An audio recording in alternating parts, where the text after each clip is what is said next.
Hello, അപ്പോൾ എല്ലാവർക്കും formula revision series day 8 സ്വാഗതം. ഡേ 9 തൊട്ട് ഇതുവരെ സബ്സ്ക്രൈബ് ചെയ്യാത്തവർക്ക് എല്ലാവർക്കും വേണമെന്നുണ്ടെങ്കിൽ ചാനൽ സബ്സ്ക്രൈബ് ചെയ്യുക, ബെൽ ബട്ടൺ അമർത്തുക, ഫോളോ ചെയ്യുക. ഓക്കെ, അപ്പോൾ ഇന്ന് നമ്മൾ ഡേ 8 പഠിക്കാൻ പോകുന്നത് നമുക്ക് ഏവർക്കും അറിയുന്ന ദ ഗ്ലോറിയസ് മാഗ്നിഫിസൻറ്റ് സ്ക്വയർ അല്ലേ.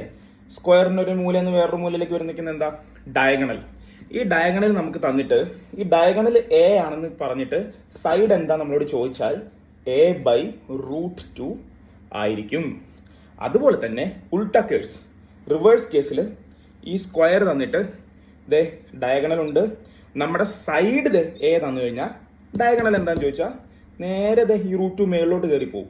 √2 ആ മേളിലോട്ട് കയറി പോകുമെന്ന് പറഞ്ഞതിൽ തന്നെ ഇത് എളുപ്പത്തിൽ പഠിക്കാനുള്ള ക്ലൂ ഉണ്ട്. എന്താ? ഇവിടെ ഡയഗണൽ മേളല്ലേ, അപ്പൊ സൈഡ് എന്താ? സൈഡ് താഴെയാ. അപ്പൊ മേളിൽ നിന്ന് താഴോട്ട് വരുമ്പോൾ താഴെ ഇടണം √2, a/√2. ഇവിടെ എന്താ? സൈഡ് താഴെയല്ലേ, ഡയഗണൽ മേളിലാ, അപ്പൊ √2 മേളിലോട്ട് കയറി പോകണം. അപ്പൊ എന്താ? a√2. നിങ്ങൾ ഇങ്ങനെ പഠിച്ചാൽ ഇത് മറക്കത്തേ ഇല്ല. അപ്പോൾ എല്ലാവരും മറക്കാതെ ഇത് ലൈക്ക് ചെയ്ത് സബ്സ്ക്രൈബ് ചെയ്ത് നിങ്ങൾ ലെങ്തി ആയിട്ടുള്ള വീഡിയോസ് കൂടെ പോയി കാണണം. അതിൽ കുറച്ച് വ്യൂസ് കുറവാണ്, അതും കൂടെ കണ്ടാലേ നമുക്ക് എക്സാമിന് യൂസ്ഫുൾ ആവുള്ളൂ. ഓക്കെ, അപ്പോൾ എല്ലാവരും നന്നായിട്ട് പഠിക്കാം. All the best.